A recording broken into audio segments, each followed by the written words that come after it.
ফাইজা আরাফতা আন্না হাযাল্লাযী ইউসাম্মিহি আল-মুশরিকুনা ফি যামানিনা আল-ই'তিকাদ, যখন তুমি জানলে যে আমাদের যুগের মুশরিকরা এই এই বিষয়টাকেই তারা নামকরণ করে ই'তিকাদ। ই'তিকাদ এটা কি, এখানে অনুবাদ কিভাবে করছে উনি জানি না। ভক্তি, ওই ভক্তি অথবা শ্রদ্ধা, ওই রেসপেক্ট খালি ইংলিশে বলে দিল, কিন্তু ওই বাতিল অর্থ তারা বগল দাবা করে রাখতে চায়।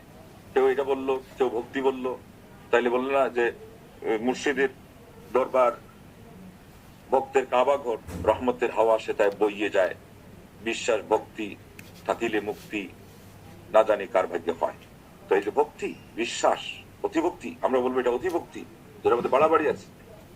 هو الشرك الذي أنزل فيه القرآن وقاتل رسول الله صلى الله عليه وسلم الناس عليه فاعلم أن شرك الأولين أخف من شرك أهل زماننا بأمرين। এরপরে উনি ব্যাখ্যা দিবেন, ওইটাই শেষ মানে এই চ্যাপ্টারের, যে তাইলে তুমি জেনে নাও যে এটাকে যারা বলতেছে এটা ভক্তি, এটার নাম হলো বিশ্বাস, এটার নাম হলো ওনাদেরকে সম্মান করা, রেসপেক্ট করা, এইটাই সেই শিরিক যেটার উপরে কোরআন নাজিল হয়েছে শিরিক আখ্যা দিতে গিয়ে, এবং এটার ভিত্তিতেই আল্লাহ রাসূল সাল্লাল্লাহু আলাইহি ওয়াসাল্লাম মানুষের সাথে যুদ্ধ প্রবৃত্ত হয়েছেন।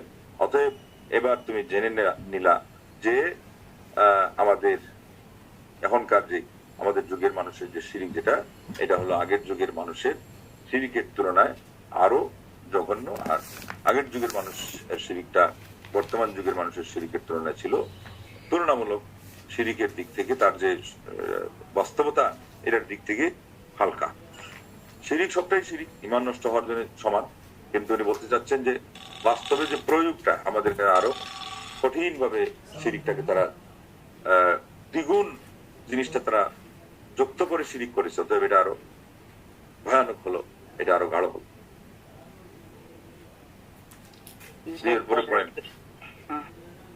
আমাদের যুগের লোকদের শিরক অপেক্ষা পূর্ববর্তী লোকদের শিরক ছিল অপেক্ষাকৃত হালকা দুই দিক থেকে। তুমি যখন বুঝতে পারলে যে বিষয়টি আমাদের যুগের মুশরিকগণ নাম দিয়েছে ইতিকাদ, ভক্তি মিশ্রিত বিশ্বাস, সেটাই হচ্ছে শিরক, যার বিরুদ্ধে কোরআন অবতীর্ণ হয়েছে, এবং আমাদের আল্লাহর রাসূল যার কারণে লোকদের বিরুদ্ধে জিহাদ করেছেন।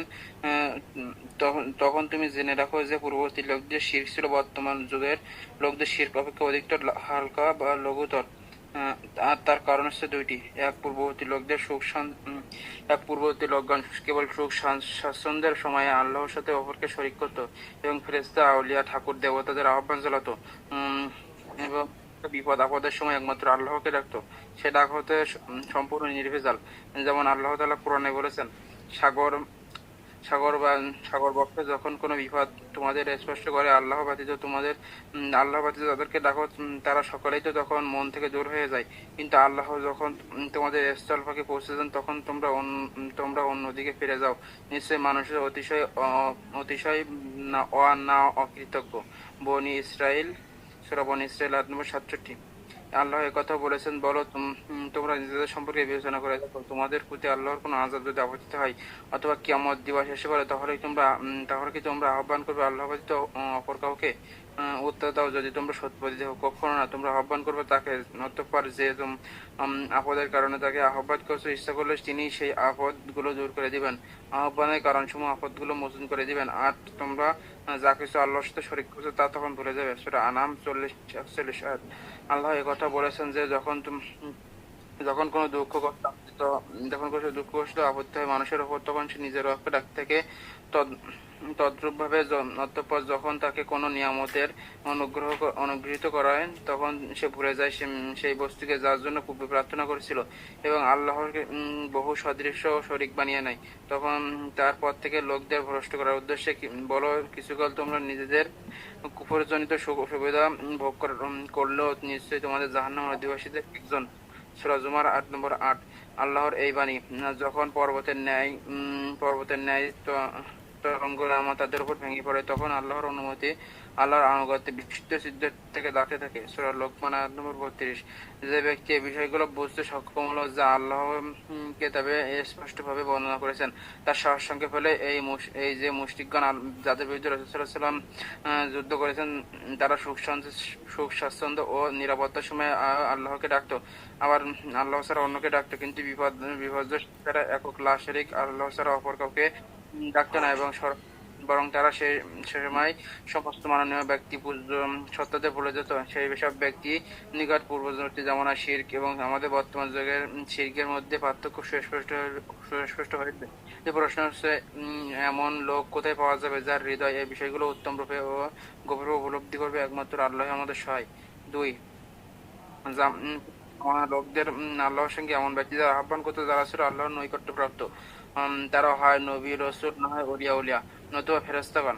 এছাড়া হয়তো তারা পূজা করতে এমন বৃক্ষ পাথরে যা আল্লাহ একান্ত অবাধ্য হুকুম যার কোনোভাবে তারা অবাধ্য নাই, আল্লাহর হুকুম অমান্যকারী নাই। কিন্তু বর্তমান যুগের যুগের লোকেরা আল্লাহর সঙ্গে এমন লোকদের ডাকে থাকে বা তাদের প্রার্থনা জানায় যারা নিকৃষ্ট অনাচারী ফাসেক। তারা তাদের নিকট ঘটনা দেয়, প্রার্থনা জানায়, তারা এই অনাচারগুলোকে ফাঁস করে দেয়। জয়েন করলে তো ভাই আমাকে গ্রুপে আমি জয়েনটা করলাম না, নাকি তো নাম্বার আচ্ছা ঠিক আছে। আচ্ছা ঠিক আছে, সামান্য মতো বাকি আছে নাকি, এটা ফিনিশিং মাত্র, সমস্যা নেই, আমি বলতে থাকি। তো এখন উনি প্রমাণ করবেন যে বর্তমান যুগের শিরিকটা আরো ভয়াবহ কিভাবে। 2টা পয়েন্ট। প্রথমটা হলো যে আগের যুগের লোকজন যাদেরকে ডাকতো ফিরিস্তা হোক, আল্লাহর বিশেষ বান্দা হোক, এরা হলো এরকমই,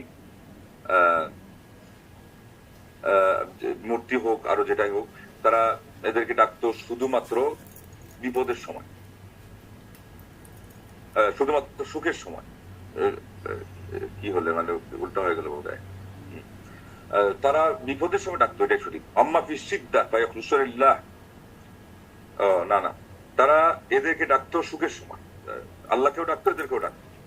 আর যখন বিপদ আসছিল তখন বিপদের সময় তারা কিন্তু আল্লাহ রাব্বুল আলামিনকেই এককভাবে ডাকতো।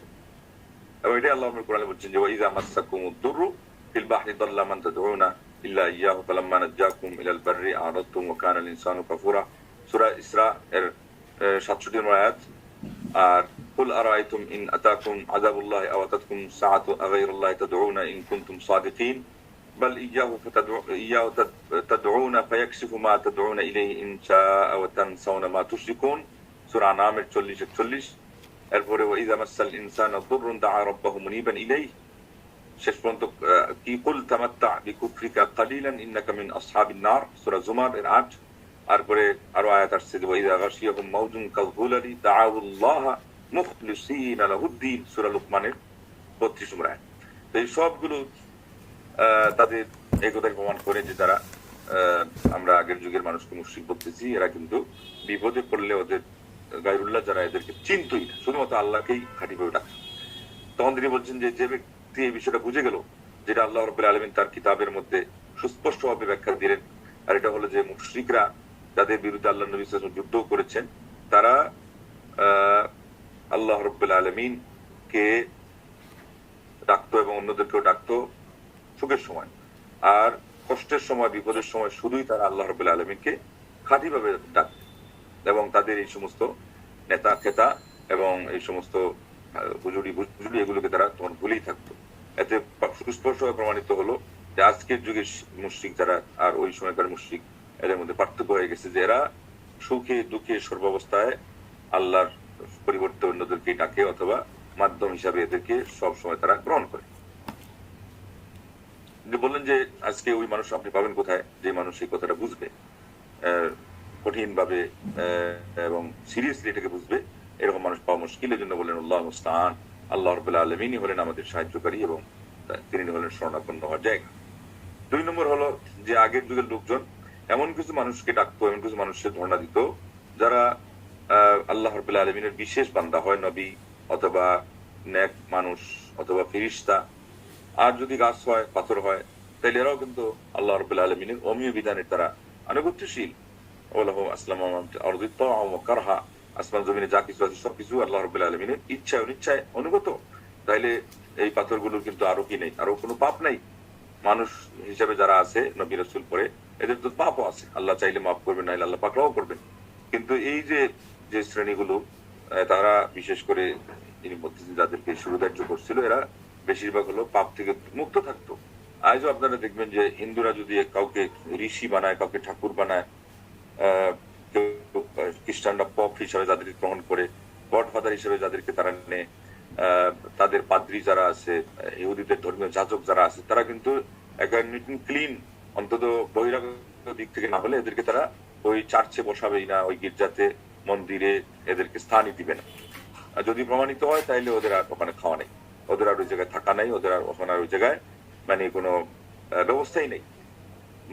তো অন্তত তাদের এখানে রুচিবোধ কাজ করে। কিন্তু একবারই তিনি বলছেন যে আজকে আমাদের সমাজে যে অবস্থা সেটা হলো এমন মানুষকে তারা মাধ্যম বানায় যেগুলো হলো সমাজের মধ্যে সবচেয়ে বেশি পাপী, এবং তারাও জানে অনেক সময় এবং বলেও যে এরা পাপ করে। পাপের মধ্যে ব্যভিচার থেকে নিয়ে চুরি এবং নামাজ পরিত্যাগ করা। চুরি বলতে এখানে বুঝাচ্ছেন যে ওরা তো আর ওই হাইজেক করবে না, কিন্তু বসে বসেই মানুষের টাকা পয়সা এগুলো মেরে ফেলে আত্মসাৎ করে হারাম ভাবে মানুষের টাকা ভক্ষণ করে। এটা কোরআনে আল্লাহ রাব্বুল আলামিন বলছেন যে ইয়াকুলুনা আমওয়ালান নাসি বিল বাতিল, তারা বাতিল পন্থায় আল্লাহর মানুষের সম্পদগুলো ভক্ষণ করে।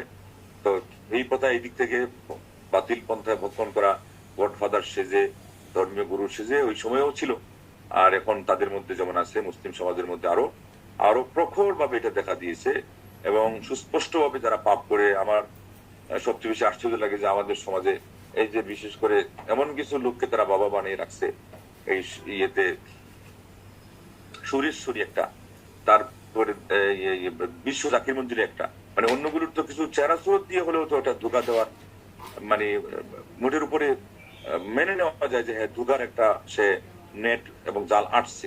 এগুলো কিভাবে আবার এই ধোকা দিতে পারে? সুস্পষ্ট দেখা যাচ্ছে নামাজ পড়ে না। এই বিশ্ব জাকির মঞ্জুরির এটা তার খানকার ছেড়ে সে কোথাও যাবে না। এরপরে রিপোর্ট পাওয়া গেছে যে তার খানকার এখানে একেবারে তার যে টয়লেটে এখানে নিচে লোহার সিন্ধুকের মধ্যে কোরআন রাখা আছে। যেই শয়তান তার সাথে কন্ট্যাক্ট করছে প্রথম যেটা ছিল তাদের হাসমত আলী, বলছিল দুনিয়ার বাদশাহী চাইস না পরকালের বাদশাহী চাইস, তো সে বলছে আমি দুনিয়ার বাদশাহী চাই। তখন সে তার বাহিনী এদের পিছনে লাগিয়ে দিয়েছে।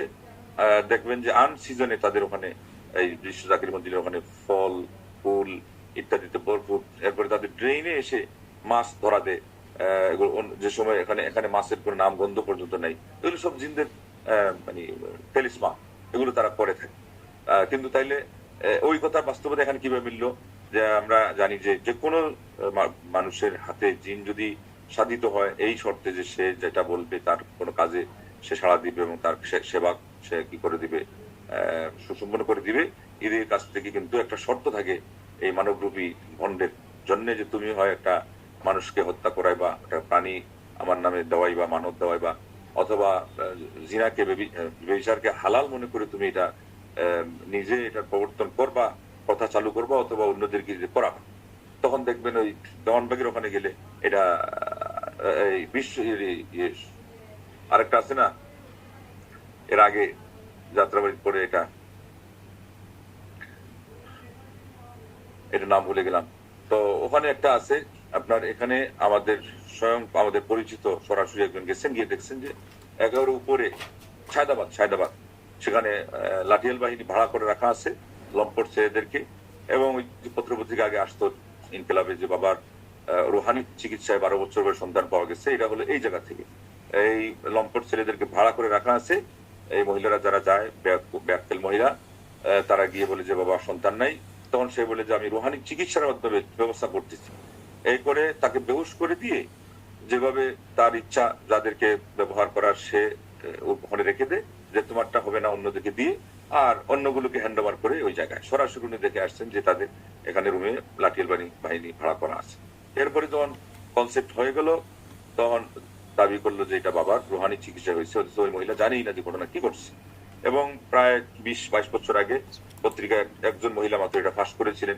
উচিত ছিল যে ওই তথ্য ফাঁস হওয়ার পর থেকে এদেরকে মানে উৎখাত করা এখান থেকে, কিন্তু সে সায়দাবাদের ওই বাস স্ট্যান্ডের দুই পাশে মিলিয়ে এমন ভাবে রাজত্ব তার স্থাপন করেছে এবং সেই যুগে মার্বেল পাথরে খোদাই করা তার ওই বিল্ডিং গুলোতে শিরোনাম গুলো সহ লেখা। আবার একেবারে মেইন গেটের সাথে মসজিদও রাখা আছে। আপনি ধোকা খাবেন না কেমনে বাঁচবেন, উপায় কি, এইগুলো রেখে দিয়েছে। প্রত্যেকটার ওখানে মসজিদ আছে, প্রত্যেকটার ওখানে আর কিছু না হলে একটা হাফিজি মাদ্রাসা আছে, কিন্তু ভিতরকার অবস্থা হলো এইটা। এইভাবে তারা আপনার পুরুষদের কাছ থেকে টাকা নিচ্ছে, ইমান হরণ করছে, মা বোনদের সবকিছুর পরে তাদের জীবনের সবচেয়ে বড় আল্লাহর পক্ষ থেকে দেওয়া সম্পদ সতীত্ব, সেটাকে হরণ করতেছে, ইজ্জত নষ্ট করতেছে। আর আমাদের ব্যাককেল মুসলমানরা এখন পর্যন্ত হা করে দেখছে, খালি দেখছে না, কোনো ওখানে গিয়ে আরো তারা আসর জমাচ্ছে। এইভাবে আপনার কুতুববাগ বলেন, হাজারিবাগ বলেন, এগুলোতে প্রচুর পরিমাণে সরাইখানা, তারা লঙ্গরখানা বানিয়ে রাখছে। লোকজন মনে করে যে এখানে মেহমানদারি হয়, এটা হয় সেটা হয়, এমন সেখানে যায়। আসলে এখানে প্রচুর পরিমাণে বিদেশিদের টাকা পড়ে। এবং নুরুল ইসলাম অলিপুরি, নুরুল ইসলাম যেটা মারা গেছে, যেটাকে হত্যা করা হয়েছে, তো সে নিজেই বলেছে যে একটা গেটের মধ্যে 3 লাখ টাকা কেমনে লাগে। ওই যে উরুষের সময় যে গেট গুলো বাঁধা হয়, তো বলছে যে ওই সময় একটা গেটে 3 লক্ষ টাকা লাগছে। তো বলছে যে 3 লাখ টাকা, 3,000 টাকা সংগ্রহ করা বাংলাদেশে যেখানে এত কঠিন, এরা শুধু গেটেই 3 লাখ কেমনে লাগায়। তার মানে ওখানে লঙ্গরখানায়, সরাইখানায় গিয়ে 3 কোটি খরচ হবে একটা সিজনাল যে যেগুলো তাদের উরুষ হয়। তো এই টাকা পায় কোথেকে? সুস্পষ্ট এই কথা প্রমাণিত, এর মধ্যে কোনো সন্দেহ নেই যে এখানে বিধর্মীদের পক্ষ থেকে টাকা সেখানে প্রচুর পরিমাণে প্রয়োগ করা হয়, অথচ আমাদের মুসলমানরা সেটা জানে না। আর এটা তো হলো সুফি মতবাদ। আমাদের অনেক বড় বড় রাজনৈতিক দলের লিডারশিপ যারা এই সমস্ত ব্যক্তিদেরকে বিধর্মীরা টাকা দিয়েছে। মিশরের আলেম, প্রখ্যাত মুহাদ্দিস ইমাম আলবানিরও আগে, এবং ইলমের ক্ষেত্রে, ইলমে হাদিসের তাহকিকের ক্ষেত্রে আহমদ শাকির যিনি ভূমিকা রেখেছেন, এবং এই সমস্ত আলেমদের ব্যাপারে অনেকের ধারণা নাই যে তারা রাজনৈতিক অঙ্গনে কোনো ভূমিকা বাস্তবে ছিল কিনা। উনি বই লিখেছেন, আমরা ইউনিভার্সিটি থাকতে, ছোট বই কলে পরে, কিন্তু ইয়েটা কত বড় দেখেন। বলছেন যে আল কোরআন ও সুন্নাহ ইয়াজিবু আন ইয়াকুনা দাস্তুরাইন আও নিজামান লি তাহকিমি মাসর, এইভাবে একটা শব্দ উনি প্রয়োগ করে শিরোনামে একটি বই লিখেছেন যে কোরআন এবং সুন্নাহ এটা উচিত হলো আমাদের মিশরের রাষ্ট্র পরিচালনা করার জন্য, এটা হবে আমাদের সংবিধান। তাহলে তারা কথা বলেছে সুন্নাহ অনুযায়ী। সালাফি আলিমরা যদি কথা না বলতেন, তাইলে পরে আপনি আপত্তি আনতে পারতেন যে তাদের খালি ওই ঘরে বসে বসে আবাদত করার, ইলম প্রচার করা। আপনি কিভাবে কাদের উপরে কি অপবাদ দিতেন? এই যে এখানে যেমন যে মুশরিক যারা, ওরা যেরকম তাদের কথাগুলো উদুর পিণ্ড দিয়ে অন্যদের উপরে ভুদুর গাড়ি দিয়ে দিল, যে যারা তাদের ওই দোষটা মানুষের সামনে প্রকাশ করতে পারে। ঠিক সালাফি আলিমরা এরা হলো প্রহরী। সুফিয়ান সৌরি বলছিলেন যে আহলুল হাদিস নুজুমুন ফিল আরদি কানুজুমিন ফিস সামা, আসমানে যেমন তারকা রয়েছে, আহলে হাদিস যারা, তারা হলো এই জমিনের তারকা। এখানে যেহেতু উনি যদিও বলেছেন মুহাদ্দিসদেরকে, কিন্তু মুহাদ্দিসদের যারা প্রতিনিধি, তাদের অনুসারী, তারাও দেখবেন আংশিকভাবে কি নুজুম। কারণ আমাদের একদল এসে এখন এই জায়গা থেকে আঘাত হানছে যে আহলুল হাদিস বলতে শুধু শাস্ত্রীয় মুহাদ্দিস থেকে বলা হয়, অনুসারী কাজকে বলা হবে। তাহলে আপনি হানাফি কিভাবে? আপনি কি আপনার বিষয়ের বিশেষজ্ঞ? এই ইমাম আবু হানিফার নামই জানে না, কুদুরি, হেদায়া, এগুলোর মানে নামই জানে না, তো সেও হানাফি। অনুসারী হিসেবে নাম আসতেই পারে, এটা সম্বন্ধ। এইভাবে করে আমাদেরকে কতভাবে ফসায় দেওয়া হচ্ছে, এবং কতভাবে সমাজ থেকে হকপন্থী ওলামাদেরকে বিচ্ছিন্ন করা হচ্ছে, এবং এটাই বিধর্মীদের একটা পায়তারা। এখনো হিজবুত তাওহীদ সহ এদের বড় একটা ইস্যু হলো, দেখবেন যে সবসময় হয় ইসলামের কোন একটা বিষয়ের উপর আঘাত হানবে, আর দ্বিতীয় আঘাতটা আনতে গেলেই যারা ইসলামের ধারক ও বাহক, এবং সেই জায়গায় প্রকৃত ধারক ও বাহক যখন এটাকে তারা টার্গেট করবে, তাদের টার্গেট সফল। তো এই জন্য আপনাদের সাবধান থাকতে হবে।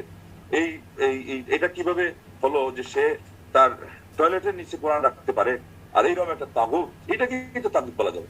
এটাকে আপনি প্রতিহত না করে আপনি আজকে সময় দিচ্ছেন যারা হকপন্থী, তাদের ব্যাপারে কালমন্দ করা, তাদেরকে কিভাবে সমাজের সামনে পচিয়ে তোলা যায়, তাহলে ইসলাম আমাদের দেশে কিভাবে বাস্তবায়ন হবে, আর সঠিক ইসলামের ধারণাটাই আমাদের সমাজে কিভাবে প্রচার লাভ করবে। আল্লাহ আমাদেরকে বুঝদান করুক, আমাদের জাতির ভাগ্যাকাশকে আল্লাহ রাব্বুল আলামিন মুক্ত করে দিন এই সমস্ত বন্ধাত্ব থেকে, এই সমস্ত কঠিন প্রতিবন্ধকতা থেকে, এই সমস্ত মারাত্মক পর্যায়ের ইস্যু যেগুলো দিয়ে তারা হকের উপরে কঠিন ভাবে তারা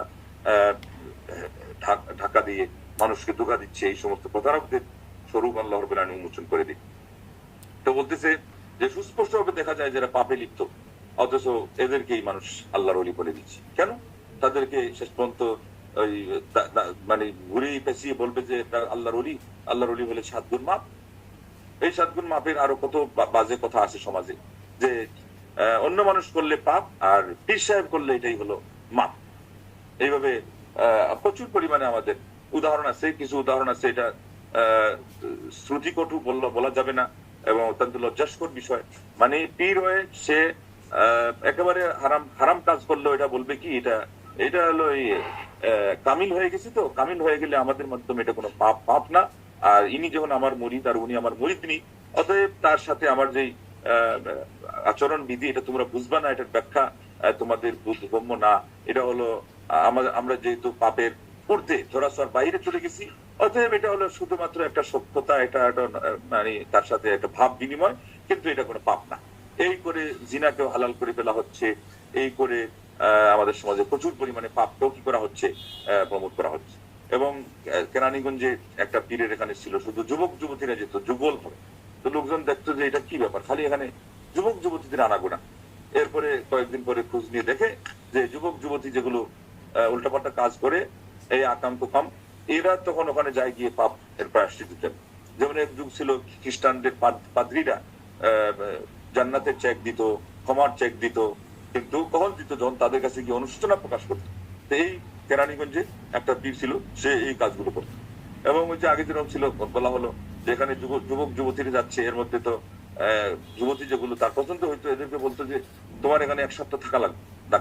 আর ওরে ধমক টমক দিয়ে বলতো যে তুই যে অন্যায় করছস, এই আর খবরদার করবি না, জাগা এরে থয়ে যা, তাইলে পরে তোরও মাপ আর এরও মাপ। আর এদিকে এক সপ্তাহ পর্যন্ত এই মেয়ের ইজ্জত সে লুণ্ঠন করতেছে। এইভাবে করে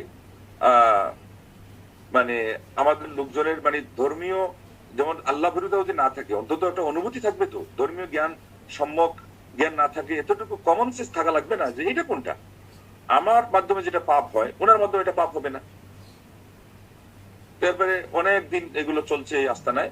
এরপরে মানুষ যখন সজাগ হয়েছে, আর আমাদের মানুষ তো হলো ওই যে তাওহীদের ব্যাপারে গাধা না। আর আপনারা যে ওই দিন শুনলেন আলোচনা যে তাওহীদের রুচি নাই, শোনার রুচি নাই, তো এই জন্য খেসারত কি দেখেন আজকে আমাদের সব যাচ্ছে। কিন্তু অনেকদিন পরে যখন একের পর এক ঘটনার পর ঘটনা যখন হয়ে গেল, এমন অবস্থায় লোকজন বলে যে না না এখানে আর চুপ থাকা যায় না, তখন তারা নিজেরাই গিয়ে কি করছে, এখানে ইট পাটকেল মেরে এখান থেকে ওর আস্তানা টাস্তানা ভেঙে খান খান করে ওকে তাড়িয়ে দিচ্ছে। বলছি তোকে যেন আমাদের এলাকায় ধারে কাছেও না দেখি। কিন্তু এটা এত দূর গড়ানোর পরে কেন হবে, এত মা বোনদের ইজ্জত লুণ্ঠনের পরে কেন হবে? এবং আপনারা আশ্চর্য হবেন, এটা আমার কাছে তার ছিটকুট আছে, কাটিং আছে। এটা হলো ইনকিলাব পত্রিকাতে প্রকাশ পাইছিল। এখন এই জাতীয় এত বড় জাতীয় পত্রিকার চেয়ে আর কি পত্রিকা আপনার চাই যে এর ফলে মানুষ জানবে? এটা তো সারা দেশের মানুষ জানে যাওয়ার কথা। ঠিক ওই সায়দাবাদের ওখানে যে ঘটনা ঘটছে একজন বোনের, এটা এই পত্রিকা আসছে, ইনকিলাব পত্রিকা আসছে, জাতীয় বড় বড় ইত্তেফাক সেগুলোতে আসছে। কিন্তু আমাকে বলেন যে কয়জন মানুষ সজাগ হয়েছে? যদি সজাগ হইতো তাহলে আজকে সায়দাবাদের আস্তানা আরো জমজমাট হয় না। ওটা না হয় এক জায়গায় কোনো কারণে ধরা পড়ছে, উৎখাত করে দেওয়া হয়েছে। এগুলোতে তো একেবারে সিকিউরিটি দিয়ে এর ভিতরে এই সমস্ত পাপ মানে কঠিন ভাবে এগুলো করাই দেওয়া হচ্ছে। এবং মদের আড্ডাখানায় আসেই। এই জন্য সকল আলেমগণ বলছেন এক বাক্যে যে তাদের এই আখড়াগুলোতে তিনটা পাপ হয়। সবচেয়ে বড় যেটা, এটা হলো শিরিক। আল্লাহ রাব্বুল আলামিনের সাথে শিরিক করলে তো আর কি থাকে? আর দ্বিতীয় হলো নেশা, আর তৃতীয় হলো মহিলাদের ইজ্জত হওয়া। তো এই জিনিসগুলো যেখানে হচ্ছে এখন, সেখানে আমাদের লোকজনের কি নাই, কোনো চিন্তা ওগুলোকে নিয়ে নাই। একদল বলে যে না আমাদের কাজ আর কিছুই নাই, খালি রাষ্ট্র কায়েম করো। আরেক দল বলে যে আত্মশুদ্ধির নাম দিয়ে খানকা থেকে জিকির পারো। আরেক দল বলতেছে যে ওই ফেরি নিয়ে তাবলীগ জামাতের ফেরি করো। এই যে এত কঠিন জায়গায় যেটাকে বলা হয় অঙ্গুলি ক্ষত জায়গায় রাখা, আমাকে বলেন এই যে সালাফি আলিম ওলামারা ছাড়া কে রাখতেছে? সারা পৃথিবীর মধ্যে মানুষের সবচেয়ে বড় শুভকামনার কাজ, সবচেয়ে বেশি আল্লাহ নবী সাল্লাল্লাহু আলাইহি ওয়াসাল্লাম অনুসারী যদি তাওহীদবাদী আলিমরা না থাকতো, আহলুল হাদিস সালাফি ওলামারা না থাকতো, তাইলে মুসলিম মিল্লাতের চোখে অঙ্গুলি দিয়ে এই মারাত্মক বেদিগুলোর কথা পৃথিবীতে কোন দল, কোন মাযহাব, কোন তরিকা তারা এগুলো কাজ করতেছে আমাকে বল।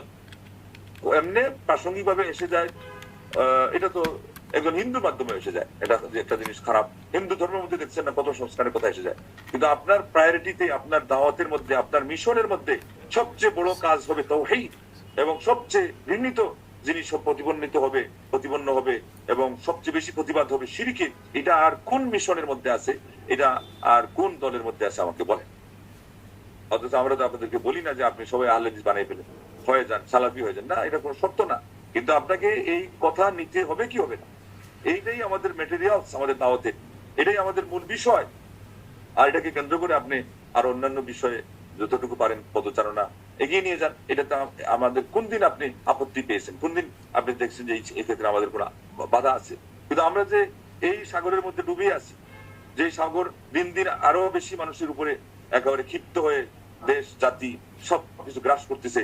আপনি আর জায়গা পাচ্ছেন না যে এখানে এসে আপনার শুরু হয়ে যায় প্রতিবাদ, এখানে এসে আপনার রাগ ঝাড়াঝাড়ি, এগুলো কেমন কথা?